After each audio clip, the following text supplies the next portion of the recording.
Welcome to the Coach and Crew Show. Get ready to take things to the next level. And now, the host of the Coach and Crew Show, the coach, Charlie Krause.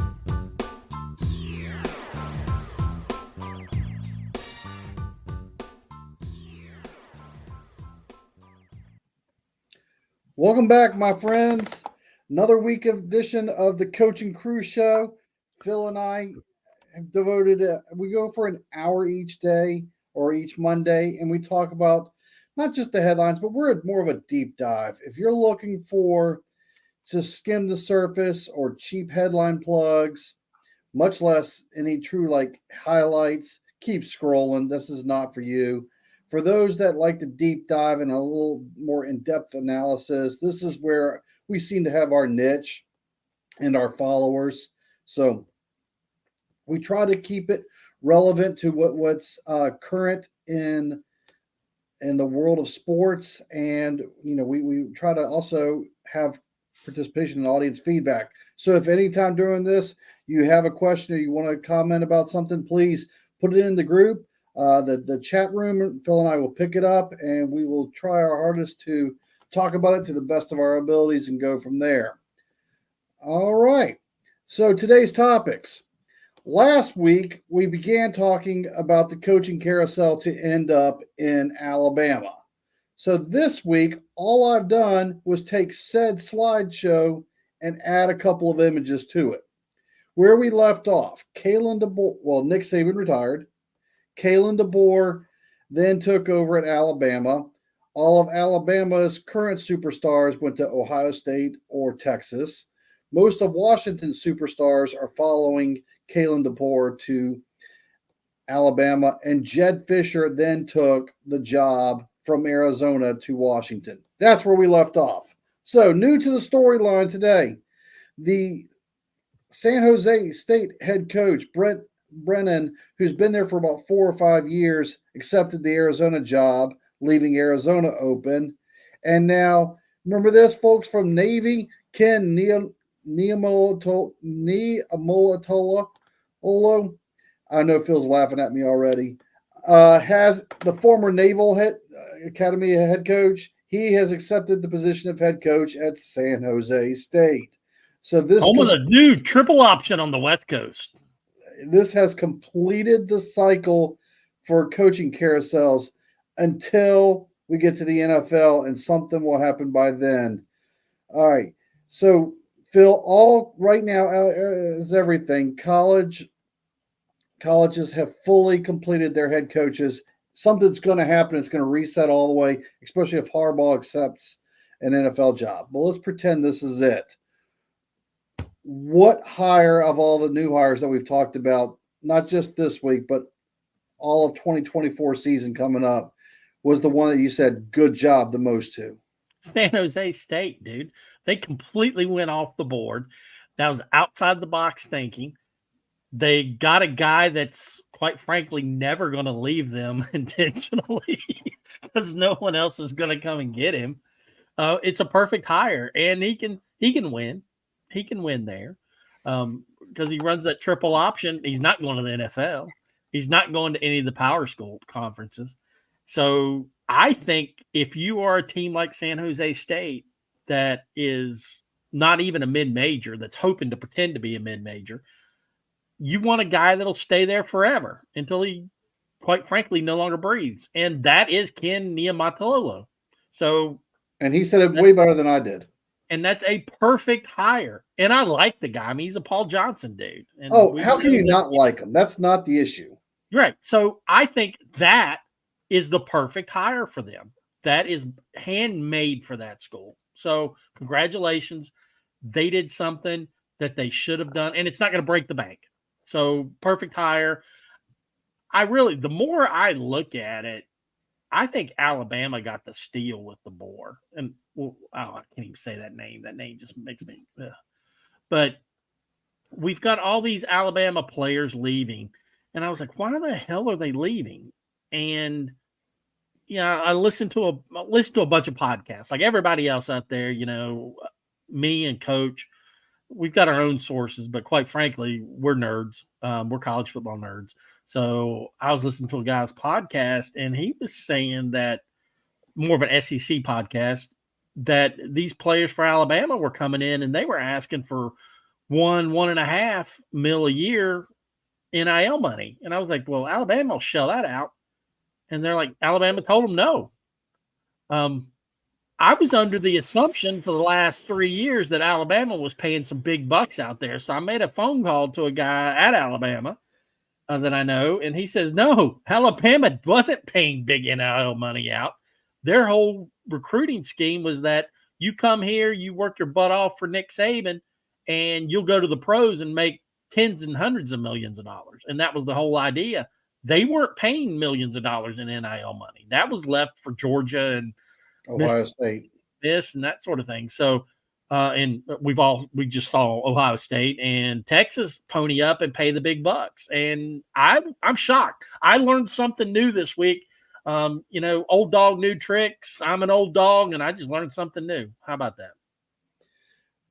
That does bring up an interesting point that we haven't got into. That's was probably going to be more of a springtime conversation when there's only but so much going on in the world of college football. Is the whole coach's mentality, and when you can do that with a Nick Saban at the helm, this is the way we do it. We're here at Alabama. We're here to win national championships. With the national championship, you're going to get your name on the NFL draft board, and that's where your money's coming from. Compared to the remember that old show, The Program, the old movie, The Program? They cut all the scenes that they're no longer allowed to show anymore, but basically the secret handshakes with the $100 bills and the bags left on the doorsteps. That way is now, I guess, the now approved NIL method that I guess schools like Texas and Ohio State are, hey, we're going to buy our way in until we can stay at the top and win at the top. Now, Phil, you're in the belly of the beast. What's Georgia like? I don't even like to say that name, but from what I understand, their starting quarterback asked for 7 figures, and they countered with 6, and he came back. So there's some big bucks flying around at UGA, but not as much as what I thought. So I'm kind of, these big name guys, Kirby Smart, Nick Saban, Dabo Swinney, they're not paying big NIL money dollars out. And I thought they were, and they're not. And the reality is, if you're there for the paycheck, you're not there for the team. And these coaches know that, and they're putting together a team that's going to win. And when the going gets tough, hey, if you're there for the paycheck, the tough gets going.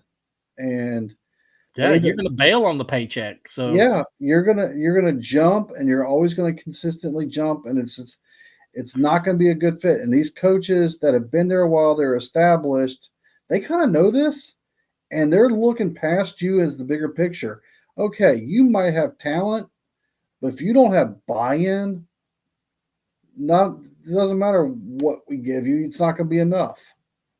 I mean, we've all seen that out there, that the Washington State quarterback wanted $1.5 million to go wherever he's going. So that's been put out there on the internet, and we all know everything on the internet's true.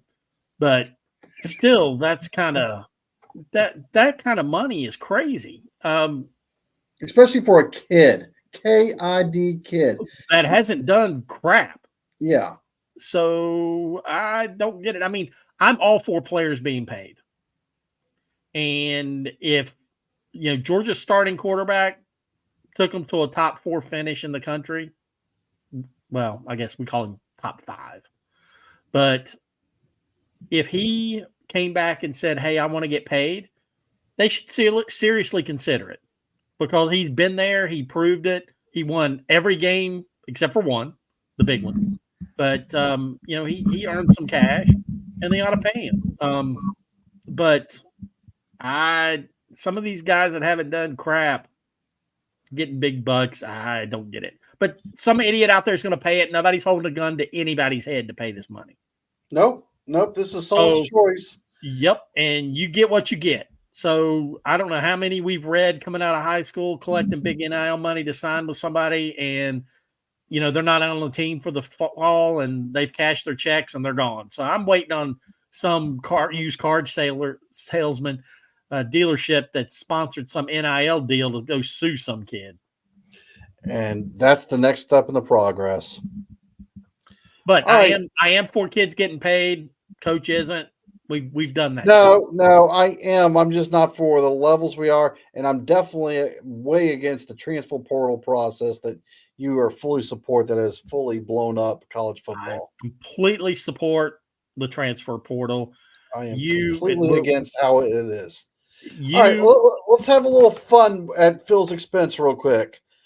All right, our friend, and I use our friend, the word lightly, TJ Finley started LSU. The very next year, quarterback Auburn. The very next year, quarterback Texas State. The very next year, he is now in the portal again, and we'll see where he ends up. Then our friend Joey Gatewood went from Auburn, then to a 1AA school, then to Kentucky, to Louisville, and he's re-entered the portal again for a fifth time.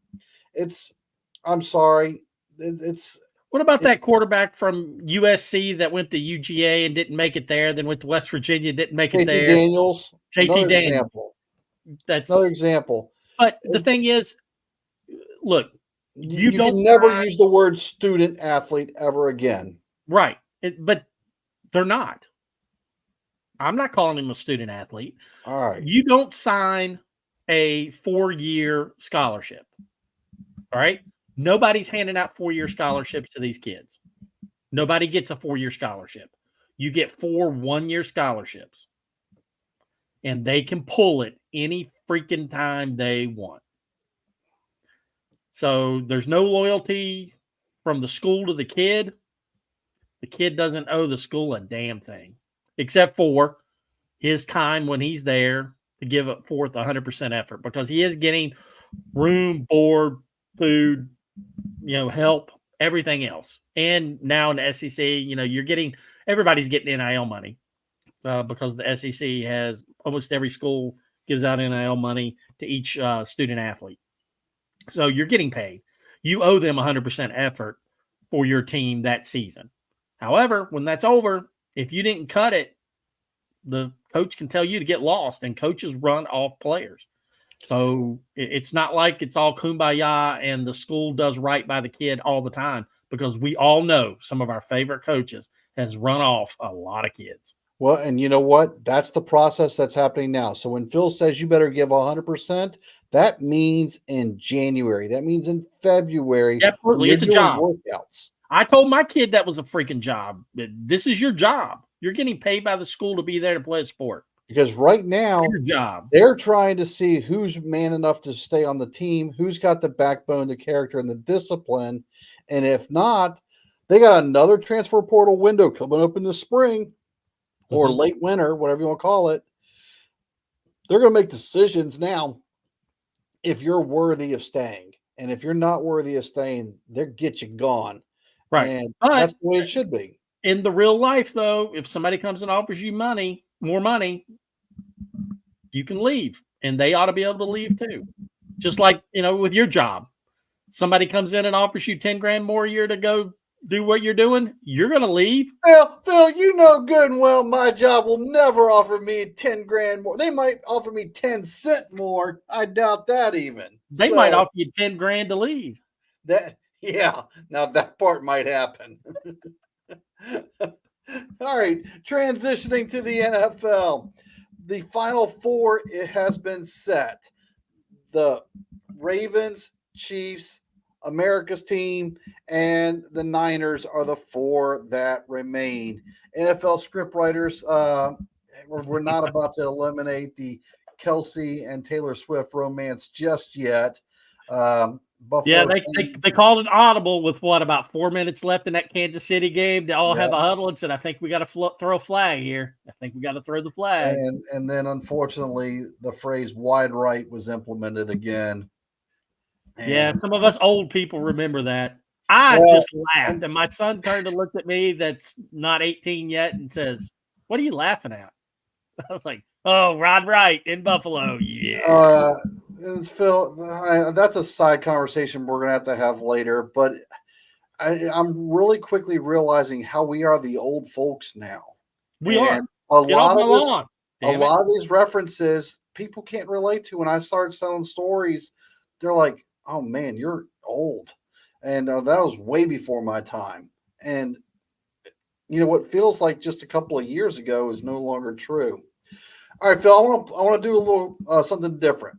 For a few years now, me and a group of buddies at my quote unquote paying job, we've come up with this formula, and it works for the first 3 rounds of the playoffs about 75% of the time. Okay, we'll see if it works here for this particular one, and we'll go from there. All right, out of the 4 head coaches, Harbaugh, um, Andy Reid. Reed, Dan Campbell, and Shanahan, how would you rank them? Was subjectively as you would want it to be, how would you rank them 1, 2, 3, 4? Reed, Shanahan, Harbaugh, and then way down there is Campbell. All right, so Reed, Shanahan, and then Harbaugh. 1, 2, 3. All right, we're doing a little experiment, folks. This is what we do, and it works. Like I said, about 75% of the time.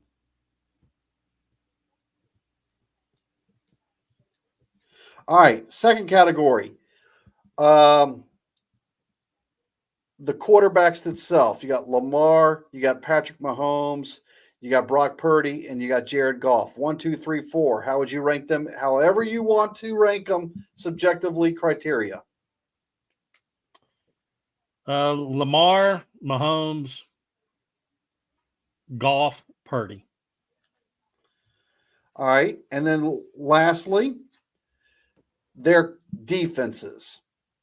The Ravens defense, 49ers defense, Lions defense, Chef's defense. In that order. Ravens, 49ers, Lions, and Chiefs. And all we do is add across. So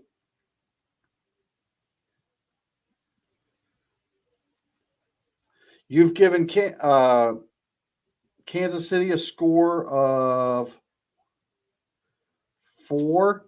You've given Baltimore a score of. Oh, wow.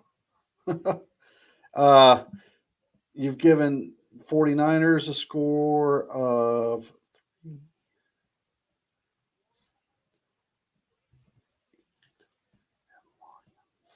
And then Lions a score of.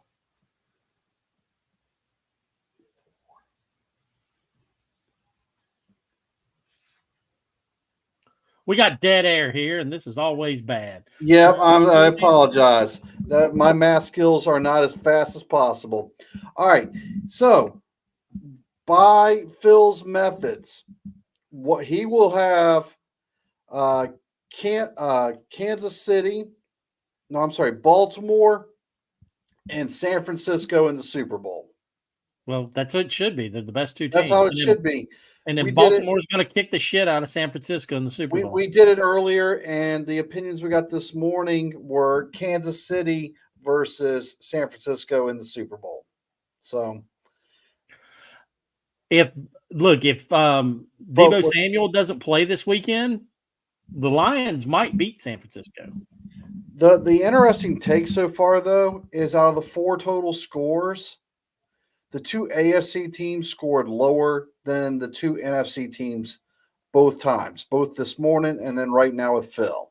I think it doesn't matter who. Okay, the winner of the AFC is going to win the Super Bowl. I think they've got the better team. What we're getting at. Yep, and that's the way it looks to me. Kyle Shanahan. All we can do is go back to, what was it, 26-3 in Atlanta? Or was it 27-3? 28. 28-3. Okay, so it's 28-3, and that's all you need to say about Kyle Shanahan. Big game choke. So that hasn't stopped. I mean, last year their quarterbacks all got hurt. Something always happens to San Fran with the Shanahan. Well, Shanahan, no matter where he's at, he can't win the big one. Now, we already know the Ravens are what's the number one offense, number one defense, number one quarterback, number one kicker, number one any category you want to put out there is Baltimore Ravens. So if they don't win the whole thing, that's a shock. It's theirs to lose. That's what I look at. But we got the Taylor Swift controversy in there, and anytime you put Swifties in the equation and the NFL getting eyeballs on their product to people that don't watch football or know anything about it, quite frankly, that's always an interesting combination there, my man. I somehow, some way, I think Kansas City and Detroit are going to be in the Super Bowl. So betting. There's a flag on the field. Go big on Frisco and Baltimore. That's right. I look. I would not be shocked that somehow the Baltimore Kansas City game gets, manipulated to be a close one at the end, and there's a big flag at the end that puts Kansas City over the top. That's just the way it works with them. I just hope there's not a flag on the field. It will be. You know it. That's what happens every year. That happened to them in the Super Bowl against Philadelphia. That's what happened to that Buffalo game a couple years ago in the championship game. Kansas City just gets the breaks. Yep. And when you have the face of the NFL on your team, they want that. And then you have the entertainment face of the world associated with your team. The biggest draw of the year in television. Right. I mean, let's put it this way. Who got more face time this weekend in a football game? Any one person. We all know the answer to it is Taylor Swift. Yeah. Well, I don't know. Jason Kelce was a close second. We took his shirt off. He's a sexy man. Sexy hey, he's man. been on more magazine covers than I have. That's right. That brings up an interesting conversation. There, Shawn Michaels. I didn't even look this up. I should have looked it up. How many brothers are in the NFL Hall of Fame? All right, folks. There's your trivia question. Look it up for us. And folks, I think the Kelce's are definitely both going. Jason, definitely. And Travis is only a couple years behind. If he keeps pace, then yes. I wonder how many. I have no clue. Let's see if the internet lies about anything. It would be awesome if they go in together. They'd have to retire together. Well, but I don't think Jason will be a first ballot Hall of Famer. And with all due respect to his position, I don't want to say just, but he is a center, and he's not going to get the headline props as some others. So that's a different conversation. But folks, if you got a second, there are Eli and Peyton Manning. No shit. How we forget that one already? I know. The Matthews, Bruce Matthews, and Clay Matthews.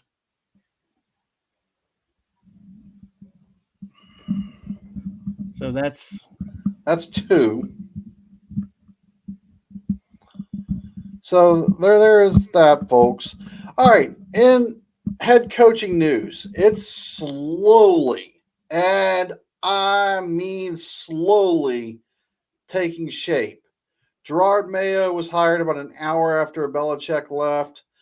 Some people have told me, I haven't looked it up yet, so I'm doing pure hearsay, that he had in his contract, it stated if something was to happen, he would be the one promoted up. If that's true, then New England honored that and moved him up. If not, they found who they were looking for, and they pulled quickly. So either way, Gerard Mayo from last week. The only NFL head coach to be hired this past week since we last spoke was Antonio Pierce. Got the word interim removed off of his title, and he is now the head coach of the Raiders. Phil, you liking it? Absolutely. I love that pick.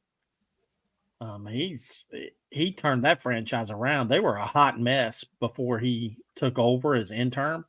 And yeah, they had a couple bad games there, but they were playing with their third string quarterback that he actually looked good sometimes. Their defense played hard. I thought they looked pretty decent. Now they beat the Kansas City Chiefs, so they beat their rival That's with them. They right. they played hard for the guy, and they seem to want him. The players seem to want him, and sometimes that can be a bad thing.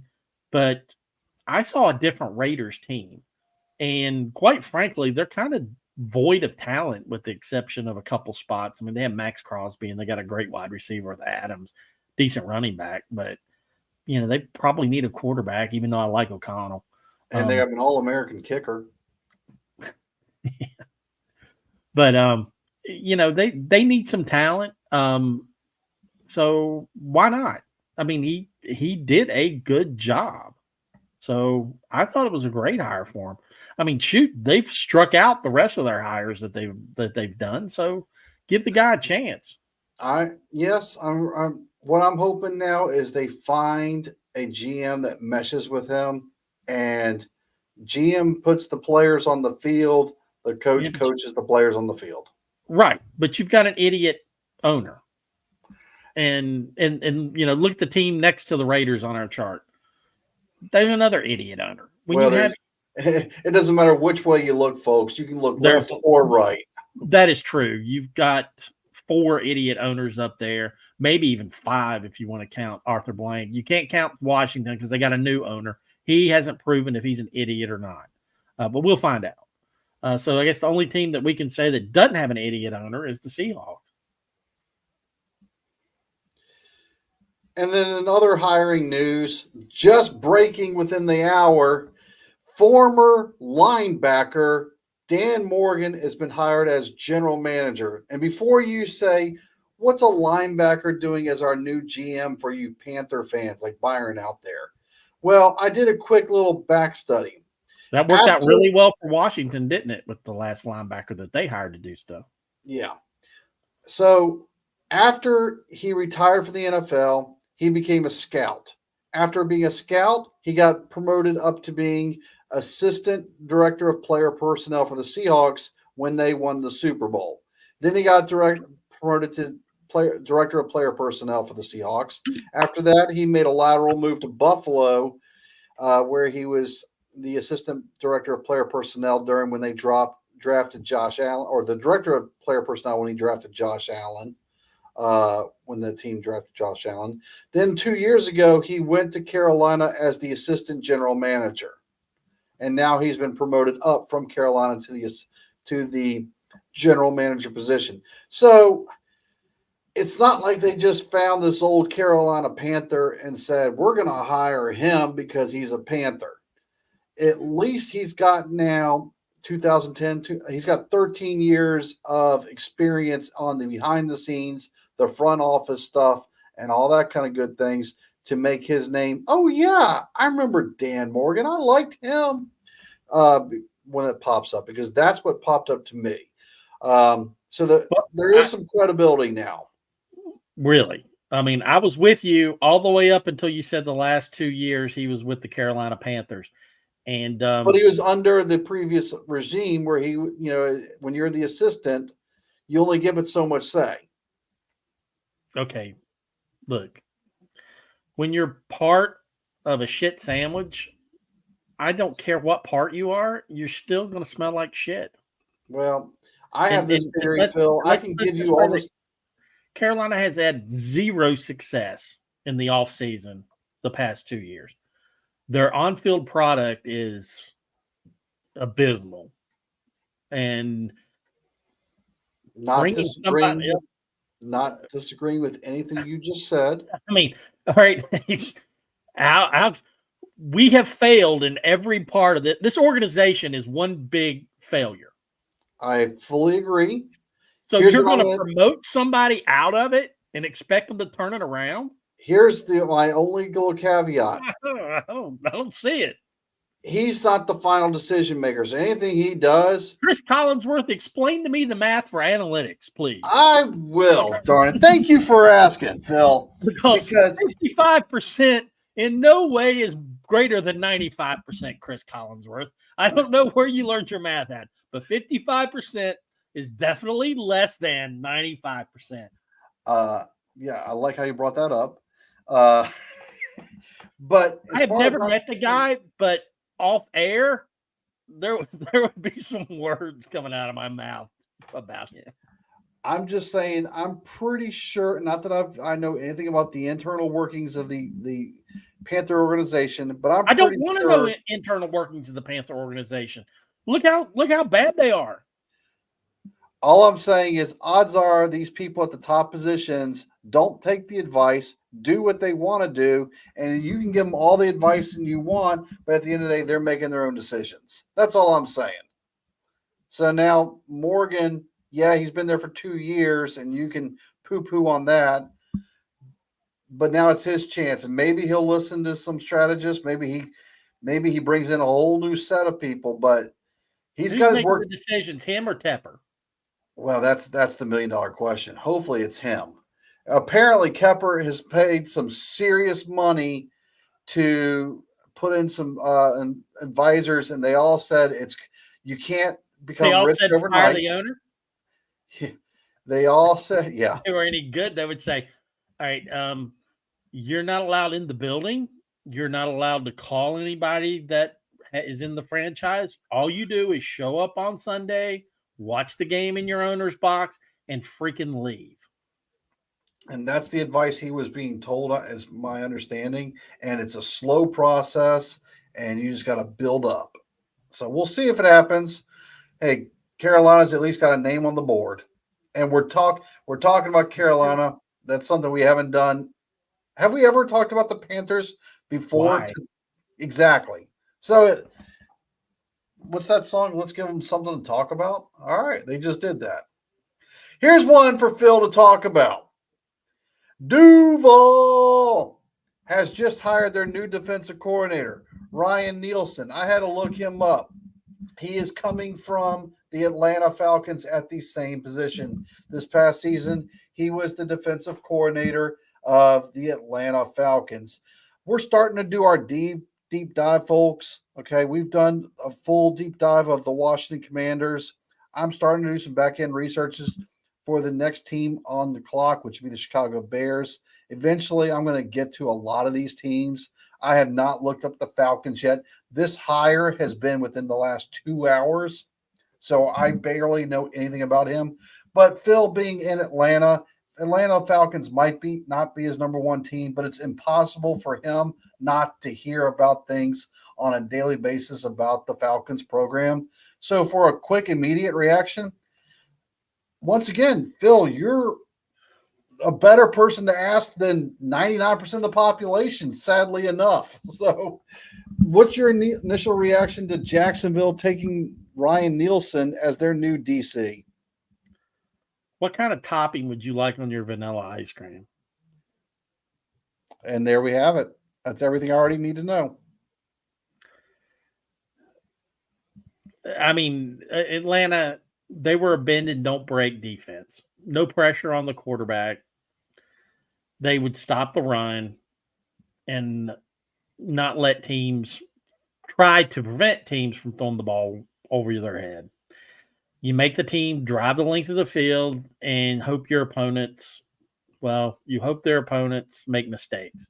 Well, the last 4 games of the season against the Falcons, they kind of got destroyed, and that's including, I think they lost against the Panthers too. His team really dumped at the end of the season on him. So I don't think this is a fantastic hire. And it looks like based on this hire, I'm going to give the coaching staff in Jacksonville one more season. And we were so big on Jacksonville's coaching staff. I loved it. I love their hire. I like their team. Peterson, I was all in. We were both all in. We both put, and I was all wrong. Yep. I was all wrong. We both put money as the Jaguars would win the division and make their over under. I think it was 9.5, and they didn't either. No, I was so wrong on them. And I lost money on the Falcons too on this guy. So that's right, you did, because you had them winning the NFC South. I had the Saints winning the NFC South, and we both were wrong. Well, I knew the Saints weren't going to do it. They Well, just not any, they don't. Their Saints got coaching closer. staff's not any good. Saints got closer than the Falcons. They did. They did. They had a better quarterback. I love Carr, but their coaching staff stinks, and I just didn't think they would do it. I thought more of the Atlanta Falcons coaching staff than I overrated them. I really did, and I got burned. I thought that it was a plug-and-play team. It was a blue-collar team, and they would show up and win 9 games just by showing up, the same as I did with the Washington Redskins, or not Redskins anymore, but Washington football team. And I thought that they would be mediocre, but mediocre would be good enough, and they weren't even mediocre. They were bad. So both organizations, bad. And coaching staffs, tank. My biggest hit of the preseason, I said Baltimore was going to be in the Super Bowl. That's my number one hit. I'm going to take all the praise and all the glory for that. I've got my future going this year, still the 49ers going to the Super Bowl. So that's my future. I get another big payday if they win on Sunday. All right. Mm-hmm. I'm all in on them. I had the Dolphins going in the AFC, and I had the 49ers going in the NFC. And we saw the Dolphins absolutely get caught in a net and butchered, and they were sashimi. Well, you can laugh at me on the second one because my biggest miss going to the Super Bowl was the Minnesota Vikings. Dude, it was Kirk Cousins. I mean, shit. Oh, man, that's it. Record gone. I cussed. Profanity. Was going to go 2 weeks in a row. 48 seconds. 38 minutes. Dang it. Use profanity. You had to bring up Kirk Cousins going to the Super Bowl. What kind of crap is that? The dude can't win a big game. Dude, he's choked. Kirk choked Cousins. Some of us believe in Cousins being a guy that can help get you through. And when he I got some stuff to sell you afterwards, man. If you're a big believer in Cousins, come on, man. That's crazy. Mexican jumping beans and bridges, and I'll sell you countries. But all right, dude, Cousins, seriously, you don't expect to hear something like this, and it just completely took me out of my game. I used profanity. I've lost my record. My personal best is over. I got to start a new one starting now. I got to get it together. I knew the Eagles wouldn't win. They did not. No, because they got big heads. They all wanted to get paid. I knew Dallas. I had Dallas in the Final Four. I was wrong. They wouldn't get to the Dallas would not get to the end because what does Dallas do? I still had Dallas winning one playoff game. They used to have a word for it until about 5 years ago, and I'm still dating myself. It's called Clemsoning. I had San Francisco, and then Minnesota winning the North, and hey, last year you and Devin were huge on Minnesota, and we can not going to the Super Bowl though. I said winning the division, yeah. So my regret this year, though, was Green Bay. I was at the freaking window in the casino, and I was going, Green Bay's going to do it. Green Bay's going to do it. Green Bay, oh, I got this 100 that's burning a hole in my hand. Green Bay on the over-under and making the playoffs. I can combine that. Yeah. They're going to do it. They're going to do it. Now I think the Falcons are going to do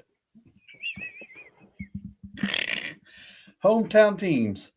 All right. We'll burned. We'll visit that more later. Always go with your first impression on anything like that. It's the same as standardized testing, betting. Go with your gut because your gut gives you the first thing. Go with it, do it, go hard, and make it happen. Don't second guess yourself or you'll end up not betting on Green Bay and taking the Falcons.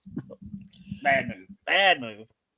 In the world of WWE, it's been leaked out, and not even leaked out. WWE has come out officially said Seth Freakin Rollins, the Raw Heavyweight Champion, has torn his MCL, and he's making an announcement today of what's going to happen next. I'm nervous.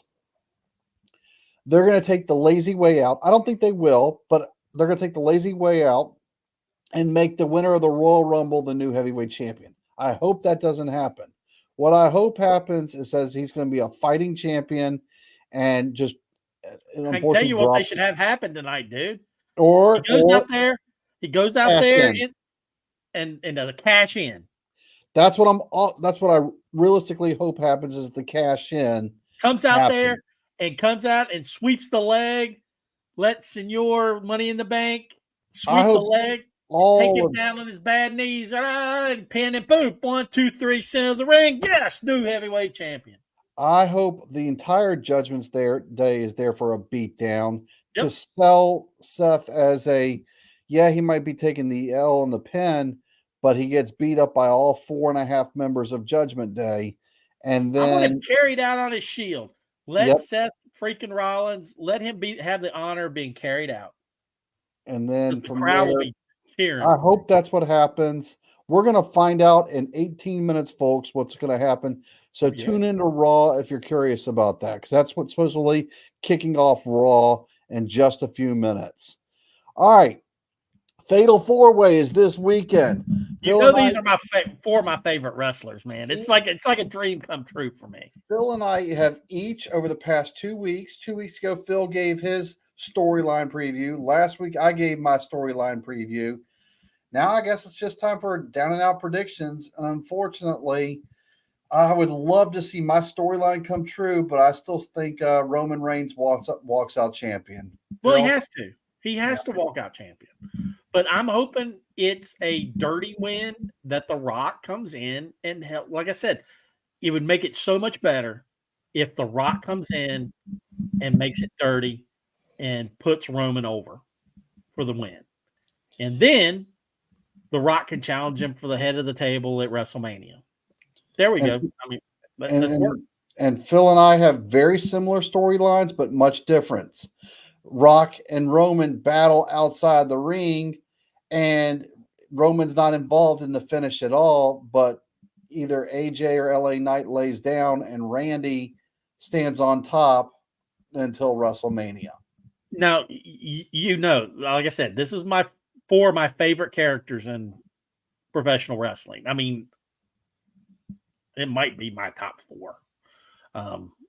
So yeah, I'd love to see. I've already went on record that I'd love to see Randy get up to 16. Absolutely.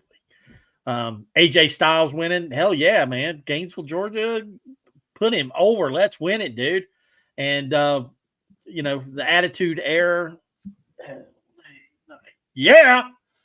So having him win it, his first one, that would be fantastic. And, my hometown dude, Roman Reigns, Joanna White, I'm always pulling for him. So he can do it. I just wish he was full-time, not part-time. I mean, I think that takes something away from it. The fact that we're even talking about this gives me hope as of watching it from an entertainment point of view, that no longer are we going to just, we already know who's going to win. No, the match that's going to steal the Royal Rumble, we all know the match that's going to steal it.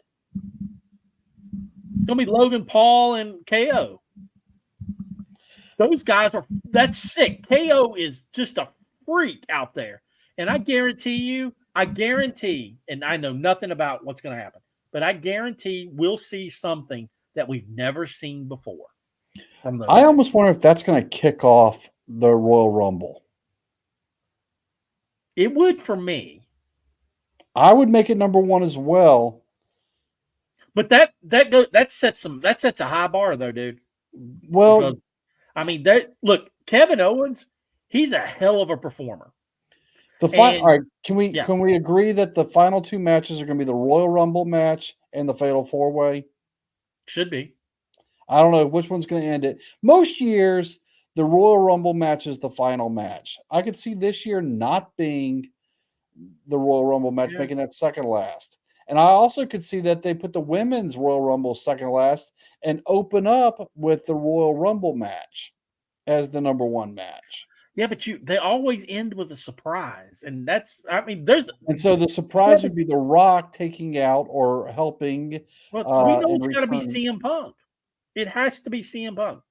No. I agree with that, but the surprise would be The Rock's return and him interfering with the Fatal 4-Way.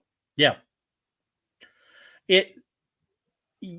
I can't remember the last time I have anticipated a what they call it, premium live event, PLE, as much as this Royal Rumble. I mean, I'm chomping at the bit. All right, because folks, full disclosure, I walked away after SummerSlam. I needed 2 months to reset because I was so disappointed with how the stories were taken and the transition wasn't fully going, and there was back and forth of who was at the gorilla table or the gorilla seat. I'm finally back dialed in. I've been dialed in now for about 6 weeks, and it's looking good. All right, I got 3 people on the screen: The Rock, CM Punk, and Cody Rhodes. All 3, I think, are the betting line favorites, the top 3 favorites to win the Royal Rumble.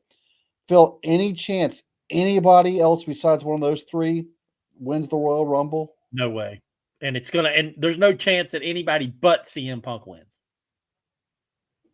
You don't even think Cody wins? No. They missed their opportunity with Cody. He's still the number 1 merch sales according to what's been released. But CM Punk, they brought him back for a reason. He's going to win. He's going to challenge for the Raw title. He's going to take the Raw title. Cody is in line for the SmackDown title. So that's going to be over there.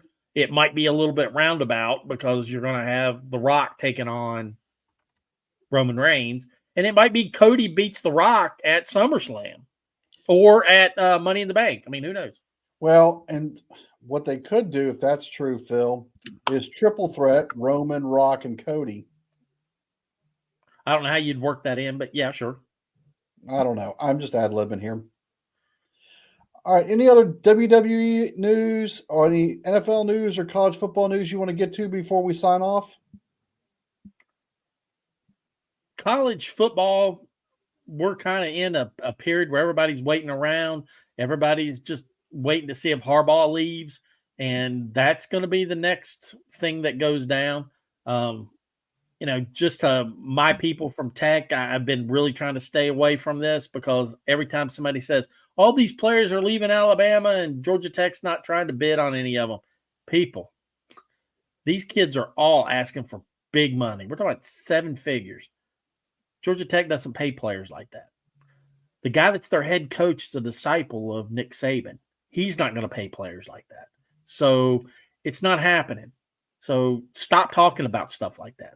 Let's build our team. We've got a blue collar, carry a lunch pail coach, go to work, get the job done, put in your time, and beat the hell out of somebody in a fist fight. That's our coach, and that's what team he's going to put together. So that's not what you're asking for. If you want the smoke and mirrors and you want the smoke and the flash and the fire, that's somewhere else. It's not us.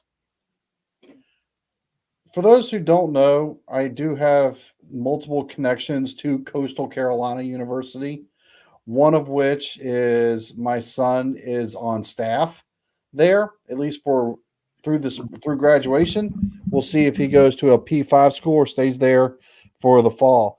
Regardless, I never heard Phil's reaction this morning when I sent this to him. All day yesterday and then starting at 2 a.m. today to help toughen up the Chanticleers. They've gone through SEAL training. Phil, what was your reaction to that text message I sent you from Luke when he texted us at 3:45 a.m.? I just laughed. I was like, I'm not getting in the water at 5 a.m. in the wintertime down in the South. I mean, dude, it's 17 degrees down here this morning at that time. I ain't getting in the water. Are you crazy? And then there's a great white shark there. No, that's 2 no's. That's crazy. It's like, nah, I'm good. The moment I said water to a lot of these people I encounter with as well, and they were like, nope, you lost me. Nope, not happening. So hopefully that toughens them up. Phil gave his perspective about the money of Georgia Tech. We had an overall good show. Make sure you are subscribing to us. I got a question. Let's not leave it yet.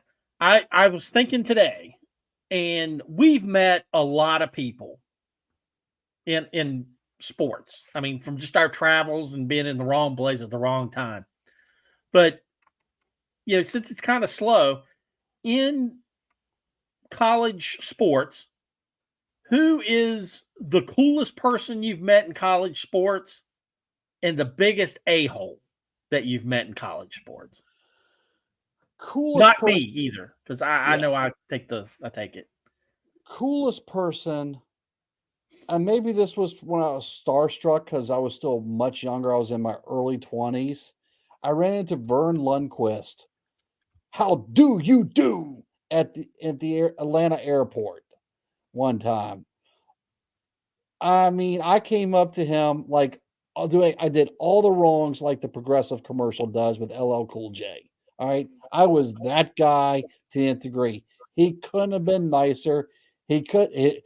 All of his mannerisms were 100% the same. Most people saw me going up to this older, guy with losing his hair and didn't think twice about who he was. He was your normal everyday dude, and yet everything was still like you were watching him on TV. For me, maybe it's because I'm still looking at it from kid point of views, because like I said, I was at 22, 23 at the time. That for me was absolutely the coolest moment. I've crossed paths with some other pretty big namers over time. Oh gosh, let me think about the other answer because I got a couple of people in mind. My guess is, can I guess on yours, the biggest Yes. a-hole? The coach for Northern Illinois football team. He's top 3, if not top 1. I didn't want to go there just yet. I was trying to think outside and just all the way through. You know who, Phil? You know who else I want to put up there as a pretty cool moment? And you were there, standing right beside me when Tom Izzo. Izzo said hello. He didn't say hello, dude. He sat down with us and had a drink. So, we sat on the couch and talked to him for 10 minutes. That's my number one right there. Well, I don't know if it was a full 10 minutes, but yes, Izzo was highly up there as well. Izzo, that's my number one right there. Such a bad rep. I don't understand. What are you talking? Oh my God, the guy was so cool. He just sat down and we just started talking basketball. We talked basketball with him for at least 10 minutes, man. So Izzo has to be highly up there. And then another one that I would put highly up there as well is the Irish guy, the Irish basketball announcer. Help me out. Calls the Big East. I don't watch Big East. I'm down in the South, dude. I don't see any Big East crap. Golly, you're putting me on the spot with these names. And then as far as the biggest tool goes, yes, we did have a negative interaction with the Northern Illinois head coach one time. There has been a couple of players I have crossed paths with as well. But I don't know. We'll hold off on the player side. What about my number 2 is Alex Anthopoulos, general manager of the Atlanta Braves. That's my number 2. Oh, yes. Yes. I remember your story about that. Yes. I sent you pictures and video and stuff. We ran with that one. Yeah. He's really cool. Him and Izzo, those are the 2 coolest. And it's real easy. My worst, the biggest tool I've ever run across by far is Jeff Collins that I've ever talked to. I mean, that guy he's just the worst. He's worse in every way. Remember, I think I sent you pictures of it. That one where I ran into him. All the Georgia Tech coaches are wearing Adidas apparel, and he's got a pair of bright pink tennis shoes on so that he can stand out that are not Adidas. I have one, but on screen, I'm not going to mention it. But it's an SID of one of the schools that we interact with. Oh no, I got an SID on the school on my list now. Also a head coach of a former school I used to interact with as well. Those would be my 3, but I'm just not going to go there. Well, all right, former coach of the Sun Belt. Now he might be in the Big Ten coaching. I'll let you figure out that pathway real quick. Uh-huh. And then a current SID that I'm just not going to mention. Those Let's are not be give the them credits because they're gatekeepers that have delusions of grandeur. yes. And to get access to the interviews and access to all the other stuff, we have to go through SIDs. So I don't want to burn any bridges there. All right, folks. I've already been banned, dude. So I mean, Yeah. I got turned down. I got crushed. So we're gonna be back again next Monday. If you'd like to have a topic for us, shoot us a message. We're really good about more than just ad-libbing on the spot. These things are actually pre-scripted for the most part. Except for my last question. I sprung that on him to see what he would say. And golly, it's Bill Raftery. Bill Raftery. Cool dude. Well, Clark Kellogg's cool too. Remember I tried to take his limo? Yes. And he high-fived me? He got a kick out of it. The most awkward, tallest person we ever met was Bill Walton. I forgot how tall he really is. He really is. And he can't walk. No. No wonder he smokes so much weed. Yeah. He has to. His knee's got to be killing him. Or in his back. Knee and back. The Conference of Champions. All right, folks. Like, subscribe, comment. We'll see you next Monday. Thanks for watching. Thank you.